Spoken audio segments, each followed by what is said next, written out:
Goodbye, 1986, and good riddance. You can run. I won't follow you. Thankfully, 1987 didn't give us a ton of indie likes, but of the ones it did give us, Down Twisted is probably the least traditionally indie of them all, as well as the most confusing. Another canon film, this one comes from Albert Pune, a better match I couldn't imagine, and if I could understand the plot, I would gladly tell you what it is. But this film is baffling in a way that only an 85-minute movie clearly trimmed down from a much longer cut can be. From what I can tell, this is about a historical relic called the Crucible of San Lucas. It was supposed to be swapped for a replica by a group of thieves, but one of them betrayed the others, and his girlfriend has the key to the locker in San Lucas where it's being stored. But back in the US, the girlfriend gets killed, and her roommate is caught up in the whole shebang, despite not having anything to do with it, and not having a clue about what's going on, which makes two of us. She and a supposed random passerby named, I kid you not, Reno Mars, end up kidnapped by people looking for the key, and they eventually end up escaping into San Lucas, which is located just south of Colombia, if you want a general idea of how this will go. From here, they need to survive, find out where the key to the locker is, complete the original deal for the Crucible, and make their way back to the States, ideally in one piece. As I said, this film has all the hallmarks of being hacked to the bone in the editing booth, because the opening 20 minutes moves so fast I could barely keep up, and the rest of the film is almost as speedy. Normally I quite enjoy a fast-paced film, because the pacing means I don't end up getting bored, but for this film it's in such a rush to get through things I didn't have time to let any of it sink in before the film had moved on to the next three things that are happening. As a result, I struggled all the way through, and despite them normally being a bad thing, I had never been so glad for the info dumps explaining everything in my life. It's a real shame, because if the film had had a chance to actually breathe, then the story being told here would have been much easier to see. And make no mistake, there is an entertaining story here. It's just being told in a rushed and confusing manner. And with all the betrayals and secret identities and people who are supposed to be dead but actually aren't, the whole thing actually hurt my brain. This is an 80-minute film you'll need to take breaks from to properly process what's happening. I can't imagine watching this in cinemas. That would have been a terrible experience. I'll rattle off the positives, because there are some. I like the cast. Kerry Lowell was also a Bond girl, so my national heritage demands I love her by default, but she is actually pretty good in this. The direction is pretty solid. The soundtrack, featuring bands like Oingo Boingo, is the 80s at its finest, and I did actually enjoy the final twist. You could even say I was down for it, even if it was revealed in a kind of clumsy way. This isn't a terrible film by any stretch, and I suspect if I were to rewatch it knowing what's going on ahead of time, I'd probably enjoy it a lot more. But that first viewing really melted my brain a little bit, and I can't say I'd blame others for struggling with it. Also, if the movie was cut down this much, why did they have one of those montages in the credits? You could have cut that entirely and spent the extra couple of minutes on letting the film not induce a migraine. Oh, Canon, you were weird. Let's try something a little easier to understand. Jane and the Lost City is based on the classic adult comic strip in which the titular Jane frequently loses her clothes. Accidentally, of course. You might recognise the character, if not the name. She became rather popular during World War II as something of a morale booster for the troops, and her design has lingered in pop culture ever since. Somewhat fittingly, the film adaptation is also set in World War II, as Jane, her dog, and her colonel, because the Germans don't know how to pronounce English words like colonel, raced to Africa to stop the Nazis retrieving a bunch of diamonds. And haven't we seen this before? Maybe it's because I've watched dozens of these films, maybe because it's a pretty standard plot for these types of stories, or maybe it's because I just watched The Mines of Kilimanjaro, which is still fun to say, but that premise is very familiar. Fortunately, Jane and the Lost City stands out by being more comedy-focused, having Maud Adams deliver all her lines in a nigh incomprehensible German accent. Those diamonds are worth millions. If the British get hold of them, the colonel must be removed immediately. And having the main character accidentally get her clothing ripped off. Although that also happened in Mines of Kilimanjaro, and that female character spent the rest of the film without a skirt, so it's clearly superior in that particular regard. Comedy-wise, this isn't exactly gut-busting, with most jokes being rather obviously telegraphed, but I'd be lying if I said it didn't make me laugh at all. There are some good gags sprinkled throughout, usually courtesy of Jasper Carrot, but sadly most of the humour is pretty obvious. The best jokes are the ones that happen right before you figure out the punchline, or the ones you straight up don't see coming, but here you can see them coming a mile off, so they lose all their impact. With most of the comedy failing, the film has to rely on the plot, which isn't super engaging and is fairly slow-paced, which makes the film as a whole drag somewhat. The cast are all trying, but the material isn't really there, and the stereotypes they have to play end up becoming rather grating after a while. Sadly, this means the film isn't as entertaining as you'd think, which is kind of a shame. I know comedy is supposed to be subjective, but when there's this little of it, and it's this weak, I don't think anyone's going to be defending this film all that much. Also, I'd like to give a shout out to easily the worst Winston Churchill I've ever seen on film. And I've seen Churchill the Hollywood Years, which is at least a parody of Hollywood's rewriting of historical stories. I can't even tell if the casting here was supposed to be a joke or not, so yeah, bit of a failure all round. Seriously though, if you haven't seen Churchill the Hollywood Years, I highly recommend it. It's on YouTube and it's easily one of Christian Slater's best roles. You want a war, Adolf? You got it, pal!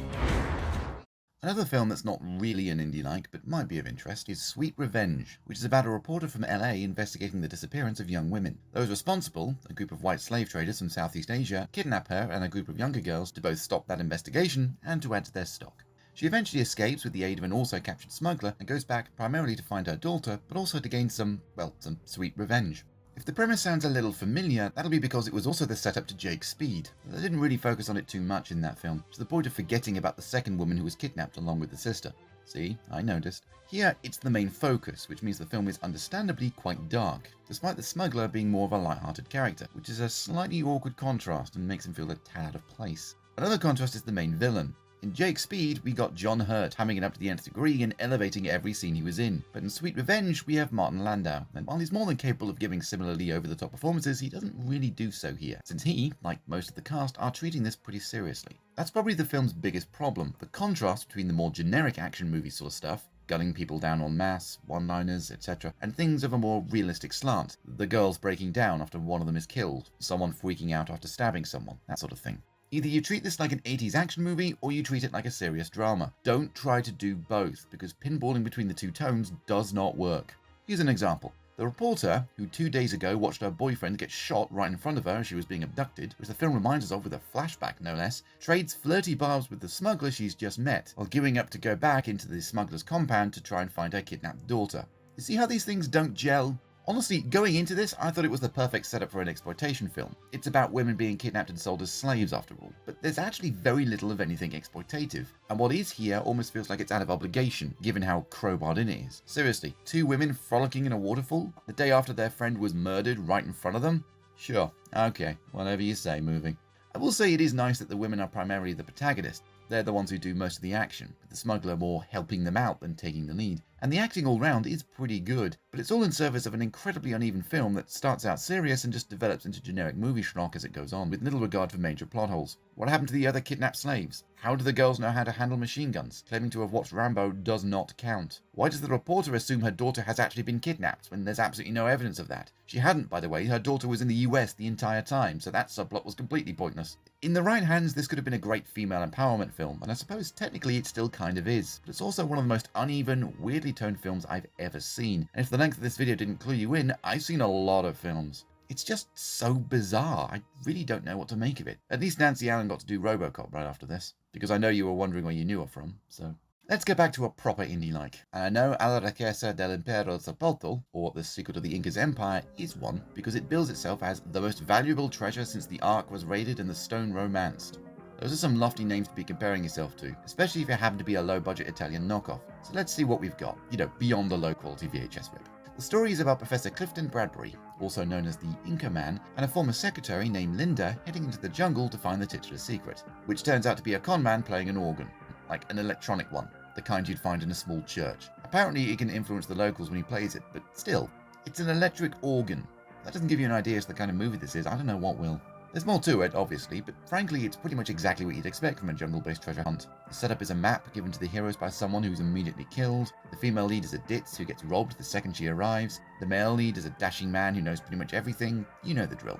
What sets this Italian ripoff apart from other Italian ripoffs is the pacing. I mentioned earlier how fast pacing can help or hinder a film, and this would be a prime example of it helping. It wastes no time in exposition scenes up front, because this is a movie that knows what you're here for and doesn't want to waste your time. An explanation of where the map came from? Why would it bother with that? You don't really care, you just want our protagonist to get on with the adventure. So things like the setup, which would normally take around half an hour in most proper movies, only takes around half that here. The map is introduced within the first 5 minutes, the heroine is in whatever country the adventure takes place in a couple minutes after that, and she's not only met the male lead, but is flying over the jungle with him by the 15-minute mark. This thing moves. On the flip side, this also means none of the seemingly random events that occur along the journey tend to have any real impact. I mean, it's an Italian Indiana Jones knockoff, it was never going to really mean anything all that much, but even so, they whiz through events so quickly, and with so little care, it's hard for any of it to have any real meaning. So, to rattle off just a few of the things here, an overweight tribesman? Check. Hilariously fake crocodiles? Check. Music cutting in and out at random? Check. A rope vine that doesn't appear to be attached to anything? Check. A truck full of women that's clearly bigger on the inside? Check. The hero literally saying, "I'm not Indiana Jones." I'm not Indiana Jones, for God's sake! Check. The end temple blowing itself up for no readily apparent reason? Check. A ramp not steep enough for the actors to slide down, so they have to blatantly roll themselves down it while trying and failing to avoid it looking obvious that that's what's happening? Check-a-rooney. You might have gotten the impression I didn't like this one based on all that, but honestly, I actually liked it quite a bit. Or rather, I probably would have if the only copy I could find didn't look so awful. It's clearly cheap and unfocused, but it's got an energy that's kind of infectious, so even if it's not the best made movie ever made, I can't help but smile at it in an "aw, bless, they're trying" sort of way. If it was slower paced, I probably wouldn't be so kind to it, but so much happens it's hard not to get swept up in the whole thing, especially when it actually has a much better ending than most of these types of stories. I had a blast with this, and if you can somehow find a better copy than the one that's on YouTube, I suspect you might as well. Seriously though, those crocodiles are so fake. One final film from this year that apparently got caught up in something of a prolonged development. Treasure of the Moon Goddess supposedly started production in Manila in 1984, was eventually filmed in 86 somewhere in Mexico, and finally came out in 87. That sounds like a pretty torturous production, but I couldn't find any actual information about it. Despite starring Linnea Quigley at the height of her popularity, it seems the world at large has completely forgotten about this movie. Quite frankly, I don't blame them. Having watched all 90 minutes of this film, I could barely tell you anything about it, because I'm genuinely struggling to remember what happened in it. It's not particularly exciting, is what I'm getting at.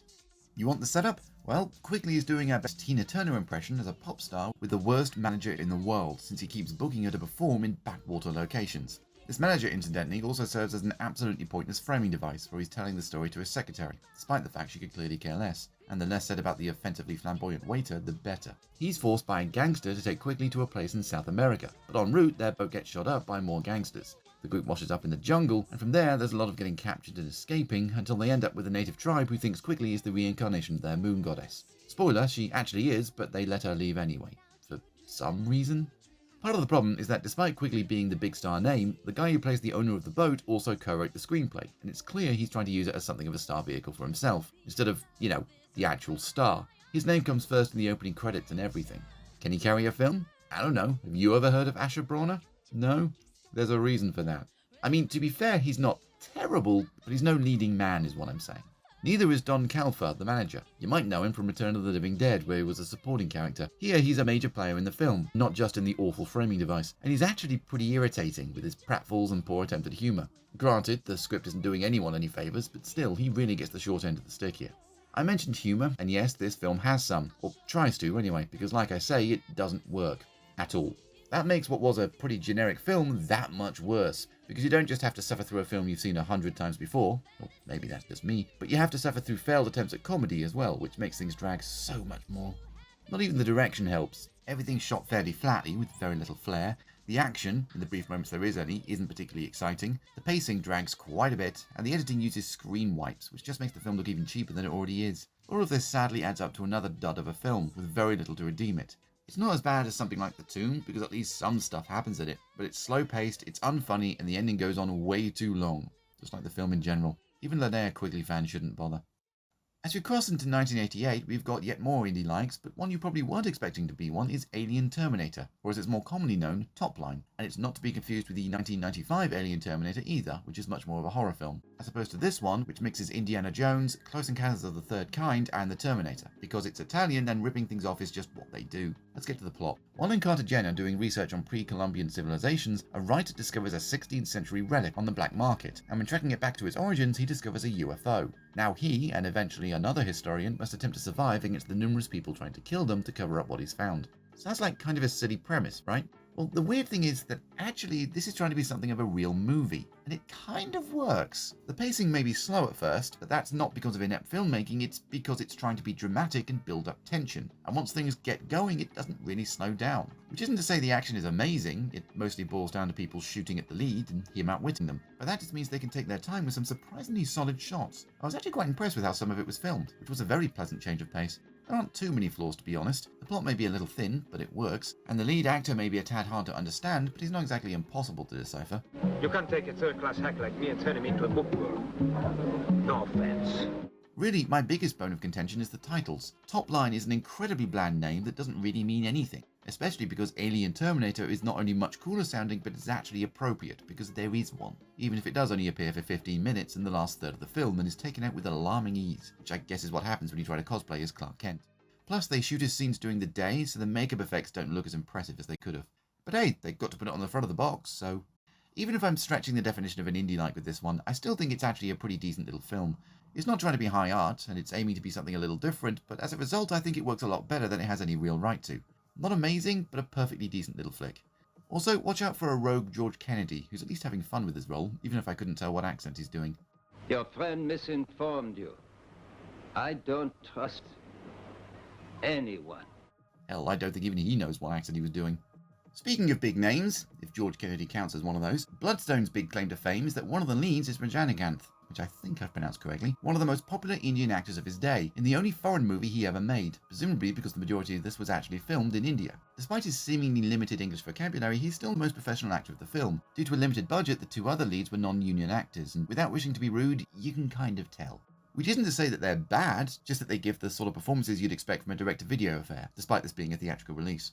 Anyway, the bloodstone of the title is a giant ruby, and it's the MacGuffin of the movie. It's been stolen and slipped into the luggage of a vacationing pair of newlyweds by the guy who stole it. When the villain of the film discovers this, he kidnaps the wife and demands the ruby in exchange. He leaves the husband to team up with a taxi driver who ends up with it to rescue her, all while avoiding the villain's thugs and the police officer who's hot on their trails. Much like with Alien Terminator, this is actually better than I thought it was going to be, even if it does take a little bit to really get going. It's pretty well shot, even if the action is sometimes a little awkward at times. The characters all bounce off each other really well. The plot as a whole is a tad basic, but still entertaining, and it's really just a fun little romp. Arguably the biggest flaw of the film is, as it so often is, the comic relief. This time around it's that inept police officer who keeps screwing up and doing pratfalls. Nothing too unusual there, but what makes him so bad is his voice, which is clearly going for goofy, but is just irritating. Every time he talks, and he talks a lot, it sounds like... I'm gonna have to play it again, aren't I? A thief is a thief. Wherever you go, Inspector Ramesh will be watching. I am Prince Lalejama from the Ringy-Dingy Heights near Bombay, Calcutta and New Delhi, India. This will be because, despite his appearance, the actor is actually American. They were filming in India, couldn't they have cast an actual Indian? Overall though, I don't really have a ton to say about this one because it's just a decent little film. Nothing groundbreaking or amazing, sure, but it's pretty entertaining and well worth checking out. And it's definitely a shame Rajanikanth only did the one English role because he's actually pretty good in this, and I'd like to see more from him. Oh well. From a good film to a bad one now, as Curse of Snakes Valley is a Polish-Soviet-Russian movie loosely adapted from a short story by Robert Stratton, and, at least according to TV tropes, is remembered in Poland as one of the worst movies ever made. I have a sneaking suspicion someone from Poland wrote that, along with the comparison to Plan 9 from Outer Space. Having actually seen it, that comparison is way off. I mean, it's not great, but worst movie ever? Absolutely not. Let's get the plot out of the way. It's basically another treasure hunt story. Some 35 years after stealing a casket from a Buddhist monastery in Vietnam, an American mercenary recruits a Polish professor of Oriental Studies to decipher a manuscript he found in said casket. Joined by a French journalist who's about as determined as someone from TMZ, they head back to Vietnam, randomly meet a Russian engineer, and head to the monastery, where in exchange for returning the manuscript, the monks there agree to lead the team to the Valley of Might and Power, where presumably all manner of riches and stuff await. Frankly, films of this type tend to either be good, bad, or generic, and this one falls right into the generic category. The acting is fine, at least I assume so, it's all in Polish. The direction is fairly competent, if rarely anything more. The story is so by the numbers that the bad guys don't even have a name, and the music... okay, the music's pretty bad. It sounds like someone randomly smashing one of those soundboards with wacky noises.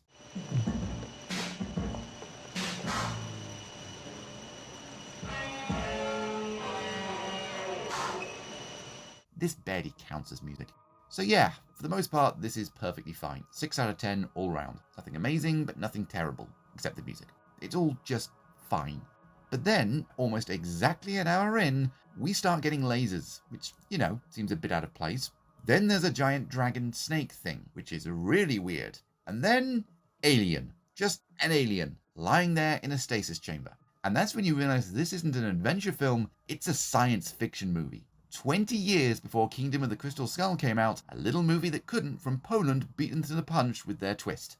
That's brilliant! It doesn't retroactively make the rest of the movie better or anything, but it does elevate the movie to a whole new level. And if you thought Crystal Skull went off the deep end towards the end, well, yeah, it did, but so does this one, on a fraction of the budget, so it's way more endearing. So yeah, the first hour of this movie is just kind of generic, but if you can make your way through that, your patience is rewarded with some utterly balmy brilliance. It's still not a great movie, but it becomes a pretty damn entertaining one, and because of that, it's well worth a watch if you're into movies that are so bad they're good. And don't mind a film with subtitles, because seriously, one of the worst films ever? Not even close. Let's get away from aliens for something a little more grounded. Time for another history lesson. Journey to the Center of the Earth, get it, grounded, is a Jules Verne story first published in France in 1864, with the English translation coming out in 1871. The story is proven to be massively influential, with its daring explorers, perilous journeys, and hidden civilization living beneath the surface of the Earth. And despite science ruining everyone's fun by proving the premise isn't even remotely physically possible, the story still had numerous adaptations over the years. As per usual for this video though, we're only covering the ones that came out following Raiders, and as such we start with 1988's Alien from LA, from our old friends Cannon and Albert Pune, which should give you an idea of what to expect, and starring model turned actress turned shockingly successful businesswoman Kathy Ireland. Seriously, you wouldn't believe how well she's done in the world of business. Who was cast because she was tall, and they literally couldn't get anyone else, in a film that's only loosely inspired by Verne's original story. Interestingly, although a lot of the plot is different, there's actually more elements of the original story running through Alien from LA than you'd think, right down to Ireland's father essentially being an updated character from it. That father is actually the impetus for this version of the story. Ireland's character is a timid young woman who can't quite grow up, and goes to collect her missing, presumed dead father's things when she inadvertently falls to the centre of the Earth, which turns out to resemble, of all things, a dystopian future. Sadly for her though, the inhabitants believe her to be a spy doing recon as a prelude to an invasion, so she needs to escape back to the surface. Casting Ireland as the lead was something of a double-edged sword, as while she may look the part, standing out against the shorter Atlantean actors, the centre of the Earth is actually Atlantis in most adaptations, her inexperience with acting means she can't really play the part. I don't say that to be mean, she was clearly trying, and as the years went on she did in fact get much better at this acting thing, but at this point in her career, the material's just beyond her. Not helping matters is what I hope was a deliberate choice to give Ireland the most irritating voice imaginable. It constantly sounds like her voice is about to break, which is just awful. I just want to know why he broke up. Seems ever since I was a kid I've been rejected. And I'm not gonna be afraid to change my life. You actually end up sympathizing with the boyfriend who break up with her right at the start of the movie. Alright, your glasses make you look stupid, your hair's ugly, you dress like a nerd, you walk like a clod, and your voice gives me a headache. Is that enough? You don't want to spend a movie with this character, even if she does go through the inevitable character arc and becomes more confident in herself, blah blah blah. That started when I was 10 years Wait a old. second. What? Is that really your voice? Also, this movie takes itself way too seriously, despite having such concepts as Ireland's father dying by, and I'm not kidding, He fell down a bottomless pit. that is an absurd thing for someone to say, but like everything in this film, it's played 100% straight, despite the filmmakers not having the budget or talent to convincingly pull off a story like this. Had they lent into the silliness a little more, the movie might have worked, or they might have gone too far in the other direction and been too silly. This is a canon film after all. At the end of the day, this is not a particularly good film. It's a classic fish-out-of-water story, just in obvious sets that don't feel very pleasant to live in, and with a protagonist who you don't want to spend time with. This should be fun, and it isn't. At all. Unless you're watching it through Mystery Science Theater 3000, of course, because they make everything better. If you must watch this adaptation, do it with Mike and the Bots. See, this should have a brain in it. It's one of the episodes they've uploaded to YouTube, so you've got no excuses.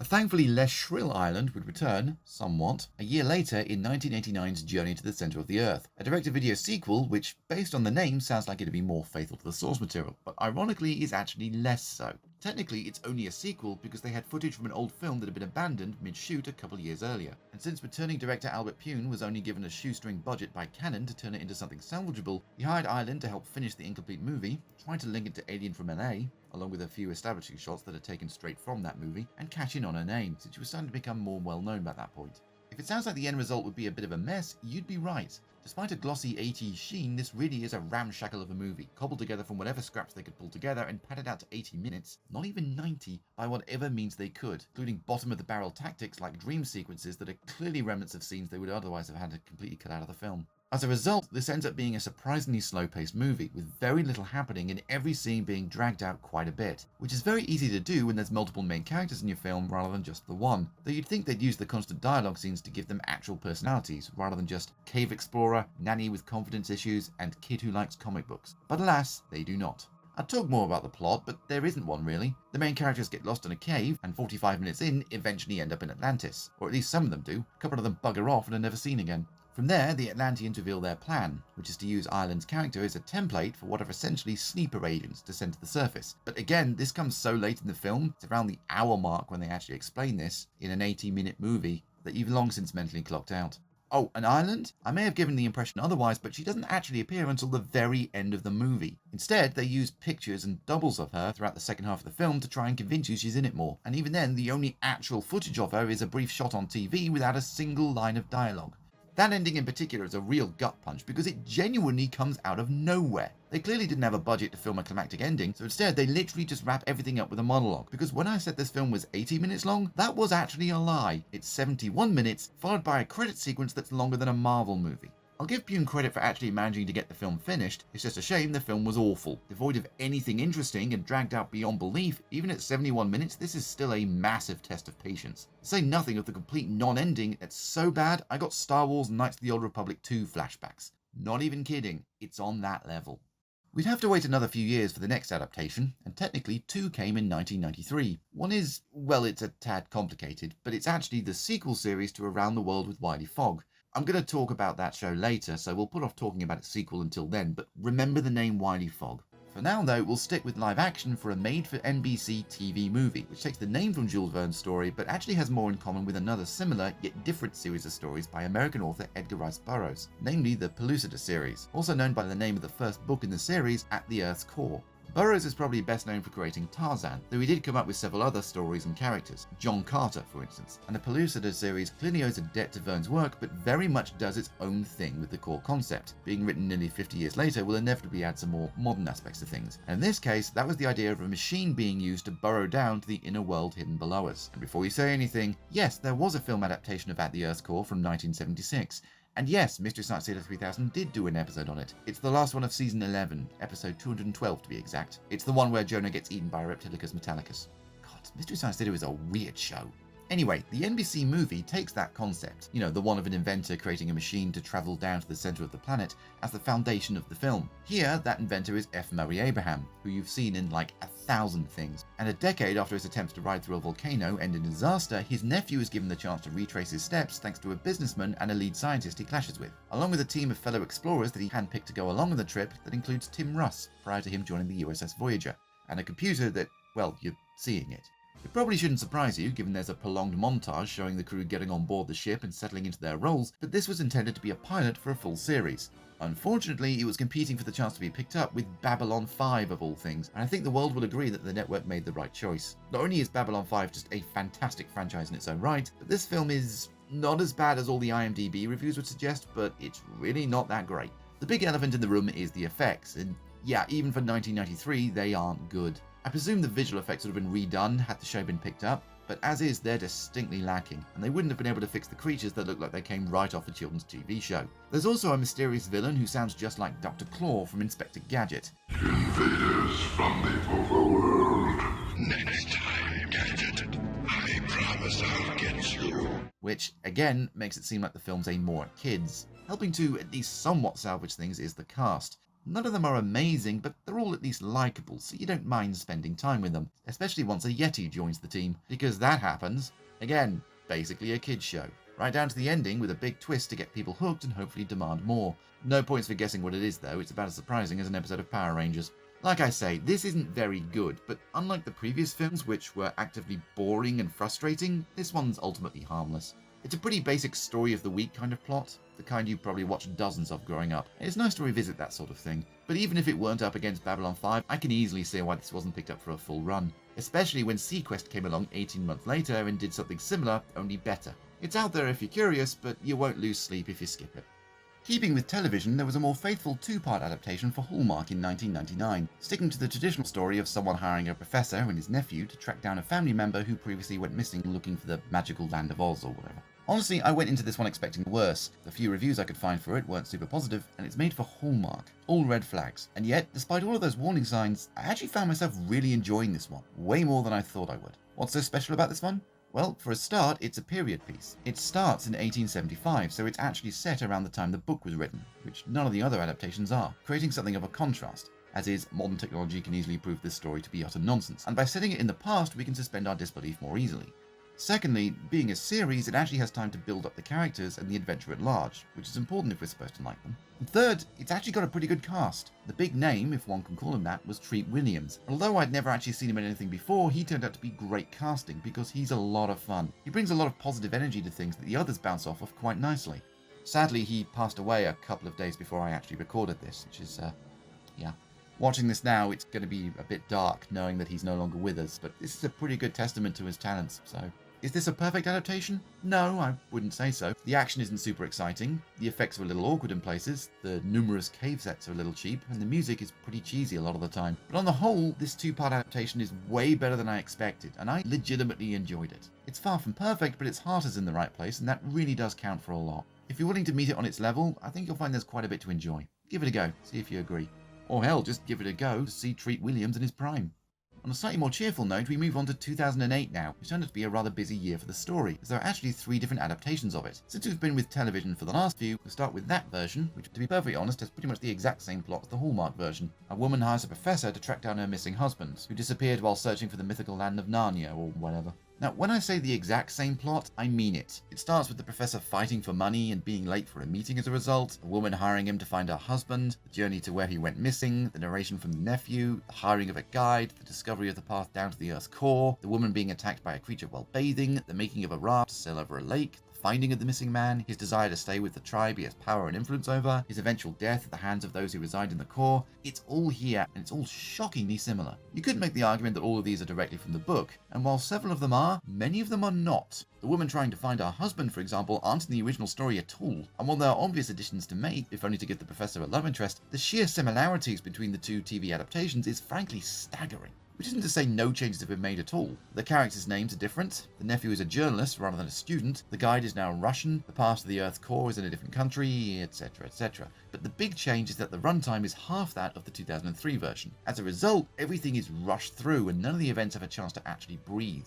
I've said before I normally like a fast-paced film, but this is a little too fast-paced in very odd places, and as a result the film suffers from things like the professor's credentials not really being all that well established, or the relationships between characters not developing in a believable manner. It doesn't help that, while not exactly bad, the actors aren't quite as good as the ones in the 2003 version. This might be down to having less screen time overall, or it may be due to the weaker dialogue that's often very exposition heavy, but either way they don't come across quite as likeable. Again, they're not bad, but I can't help but compare them to what came before, and as unfair a comparison as that might be, they come out of it looking worse. I don't mean to be as negative as I've come across. On its own terms, this isn't a terrible version of the story. The actors are all perfectly fine, it's fairly well directed, and the action, what little there is handled pretty decently. This is a solid, if unremarkable, version of the story, but that's kind of the problem. It's not good enough to be recommendable, but it's also not so bad it becomes memorable. It's just a little too bland, and if I hadn't already seen pretty much the exact same story beforehand, I'm not sure I'd have remembered anything about this one.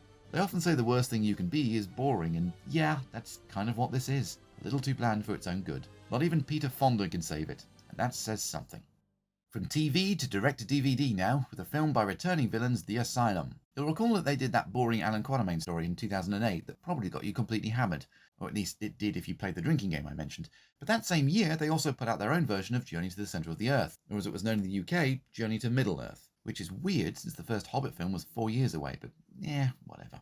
I'm sure you're wondering if this is any better than their Quatermain, and the answer is, surprisingly, yes, by quite a bit. It's also kind of a modern mashup of Centre of the Earth and At the Earth's Core again, much like the 93 TV pilot, though this time it's about a modern all-female recon team who gets stuck in the underground world when a trial run of a teleporter goes awry. The remaining members of the team reach an agreement with the drilling project to try and tunnel down to them, largely because the head of the drilling project is the sister of the recon team leader.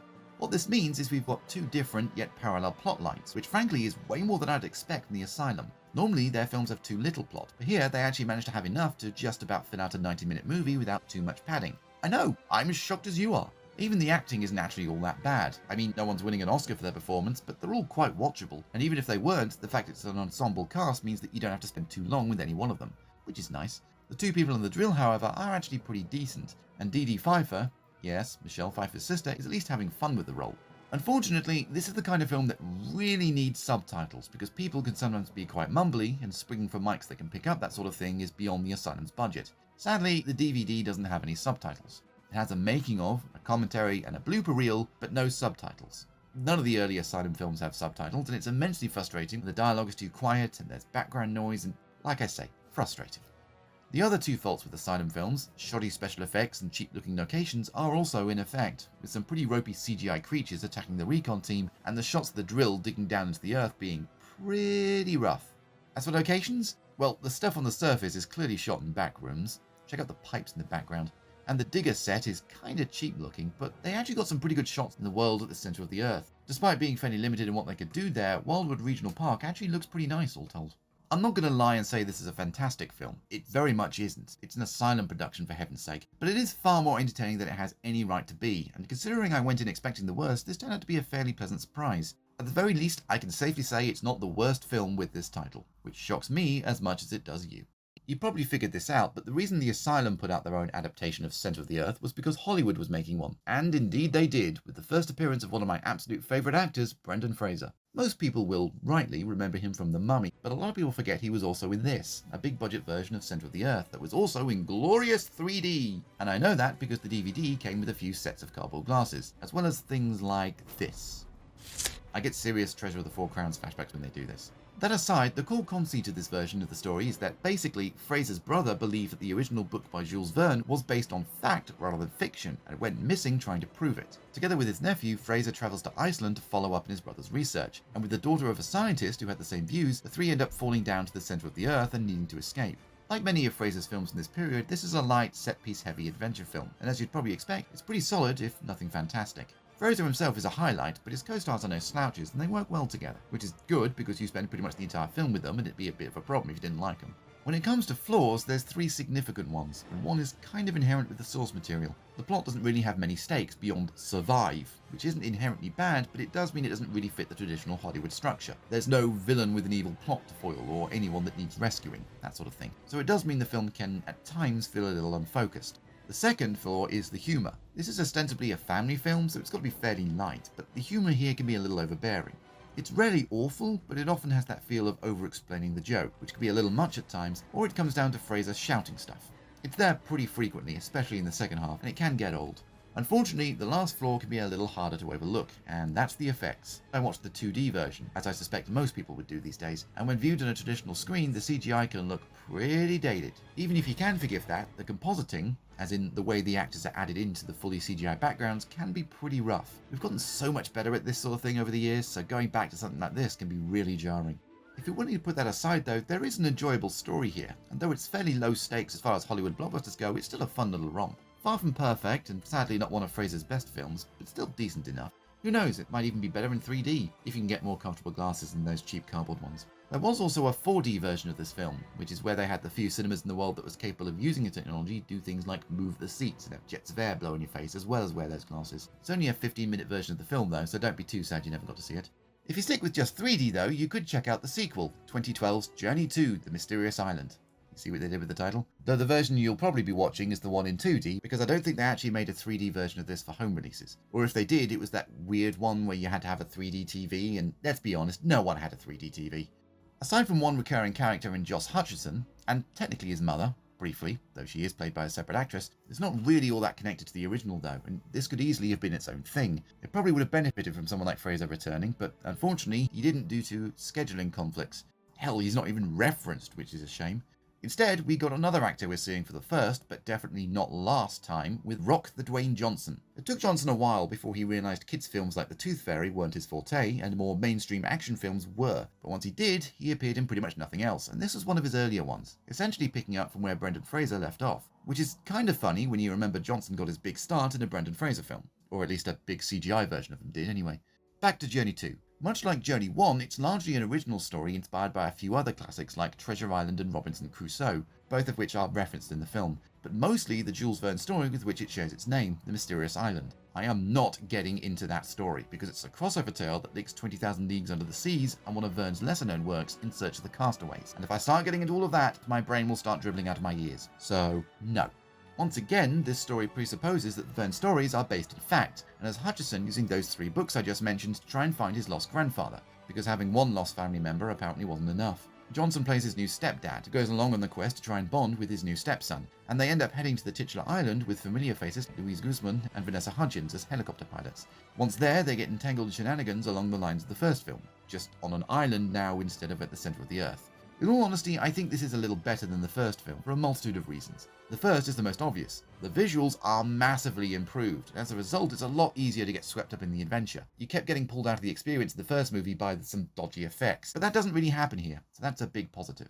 There's also the general tone of the adventure. they're actually on the island for quite a bit longer, albeit at the expense of a very rushed opening. That's a trade-off I think most people will take. And with a larger variety of characters along for the journey, that means there's enough for everyone to do and plenty of time for everyone to go through their respective character arcs. Some of those arcs can be a little grating. Hutchison's attempts to impress Vanessa Hudgens are a bit obvious and overdone, though perfectly understandable. It is Vanessa Hudgens after all. And Guzman can be a little over the top as the comic relief, though he's nowhere near as bad as he could have been, so there is that. If there's one issue I had with the characters though, it's, ironically, Dwayne Johnson. The story's supposed to call for something of an everyman, which is something Brendan Fraser could just about pull off, but it is absolutely not something Johnson can do. Look at him, he's a goddamn brick wall. He's got the personality, sure, but I get the feeling he was kind of miscast here, despite the charisma he can bring to the part. And that's to say nothing of the moments where the film literally stops dead in its tracks so he can show off. Like the film genuinely pauses to have him sing a song or do a joke about his impressive pecs.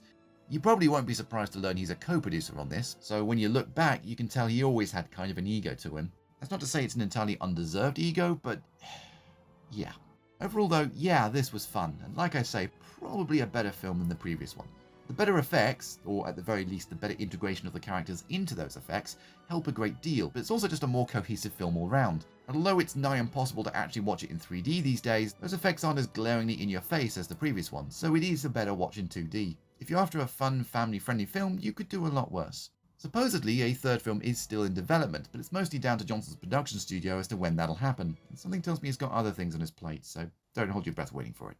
So, that's us finally done with this whole series of adaptations. They may not have started off very well, but I'd say we got more good adaptations than bad ones, which is more than you can say for some of these sorts of things. Though, that said, I never want to see another one in my life, so that'll be why I haven't gotten to the 2023 series on Disney+. To be fair, I didn't even know this existed, and I'm willing to bet most of you weren't aware of this 8-part Spanish-made series that started airing on Disney Plus in April. And frankly, by the time I found out, I was so swamped trying to get this video done, I just straight up couldn't bring myself to watch it. I did watch the trailer though, and it did not fill me with confidence.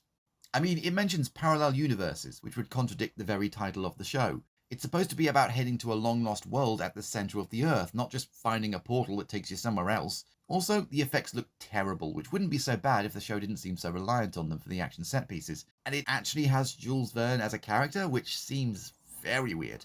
I don't know, maybe I'll actually watch it at some point, probably with a few beers within reach, since the leads are mostly kids and I suspect I'll need liquid courage to deal with that. But I'm not in any real rush to do so.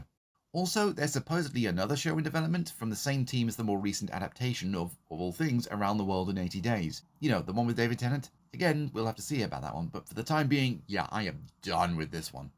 Right, enough underground shenanigans. Let's return to the surface with something familiar, with Raiders of the Magic Ivory, also known as Predators of the Magic Stone, because Italians like to rip off Predators almost as much as they do Indy. Although the setup is a little interesting, you can probably guess the general plot. A Chinese businessman helps to break out 2 mercenaries from jail so that, along with a guide, they can venture through the perils of North Vietnam to find an ivory tablet that's supposed to possess magical powers. Along the way, they encounter mercenaries, soldiers, a witch doctor, or local equivalent. Like I say, fairly run-of-the-mill as far as these types of films go. I actually don't have a huge amount to say about this one, to be honest. It's a fairly standard example of the genre, and as such, features all the things you've seen a dozen times before. We'll inevitably see a dozen times more. Wandering through the jungle, boating down a river, avoiding traps, entering caves because they finally saw a female character halfway through the film. Do you remember Predator? Remember how there was a woman in that? I wouldn't blame you if you didn't, she wasn't really the focus of the film, but yeah, they do something similar here with the leads rescuing a woman and having her tag along.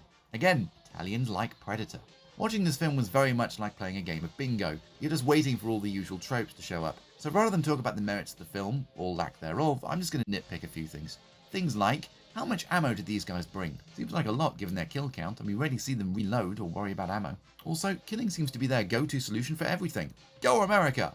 Is the depiction of the natives here culturally insensitive? Probably, but it'd be nice to know for certain. Did they expect to get double-crossed by the businessmen? Because they certainly don't seem surprised. Speaking of, couldn't the businessmen have just paid the 2 and sent them on their way? Betraying them is such a cartoonishly evil thing to do, and as usual with these sort of things, it never works. Why did they bring the girl on their dangerous final assault? She dies almost instantly. Guess it saves them having to double dragon it over her. For the benefit of younger viewers, to double dragon it refers to 2 male characters fighting to see which one gets the girl, and is a reference to the original Double Dragon, where, if playing in 2-player co-op, upon defeating the final boss and rescuing the girl he'd kidnapped, the 2 players would then have to fight each other to see who wins her affections. 1987 was a very long time ago. Anyway, yeah, this was fine. It had some decent shots, the pacing was a little slow but nothing too unmanageable, and it was one of the most generic things I've ever seen. Certainly not worth the effort it took to get it, since it's only available in English as part of the Merck's Soldiers of Fortune 10 feature film collection. A collection I had to import from the US, incidentally, which was not cheap, and now I'm stuck with 9 other films I have absolutely no desire to watch. Well, technically 8, because there is one other film in that collection that caught my eye, namely Strike Commando. Why would I watch that? Well, to prepare for the sequel, obviously. If Strike Commando sounds familiar, then that'll be because it's basically an Italian Rambo ripoff starring Reb Brown. You know, this guy. Well, anyway, got that out of my system. I'm not going into detail about that first movie because it is basically Rambo First Blood Part 2, just dumb in Italian. If you'd really like to know more, go watch the Spoony Ones video on it. Lord knows you could use the ad revenue these days. No, as I say, it's actually the sequel I want to talk about, which is supposed to have the same main character, even though he's played by a different actor with differently coloured hair. Because, you know, it's a cheap Italian film they literally shot simultaneously with an entirely separate movie, After Death, and hair dye clearly wasn't in the budget. Given the first movie was a Rambo 2 knockoff, you might think the sequel would be the same, but it's actually not. Instead, it has a weirdly complicated setup about the main character, Ransom, thinking his old major, the man he, of course, owes his life to, being held hostage, and goes to save him. Only the major is actually in witness protection, and Ransom's just led the people who are actually after him straight to him. Oops.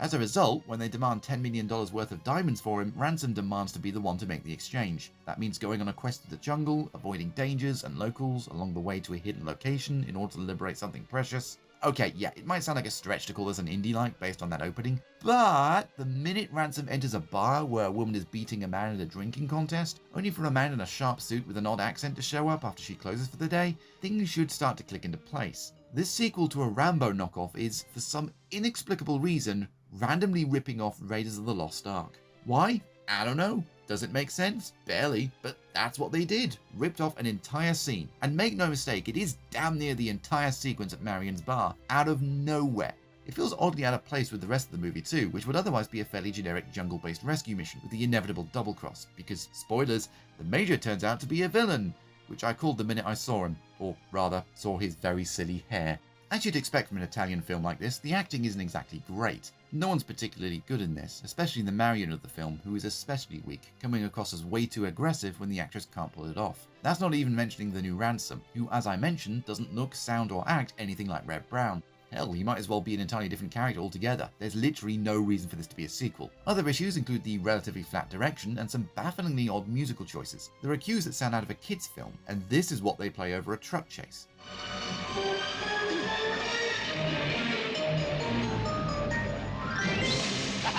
Really, you weren't expecting greatness from this, were you? You were hoping for a cheesy adventure in the jungle with tons of gratuitous violence and such, and on that front, well, you'll have to wait until the last half hour, but it is there, and it is fun enough, I guess. No blood, though, which is a tad disappointing.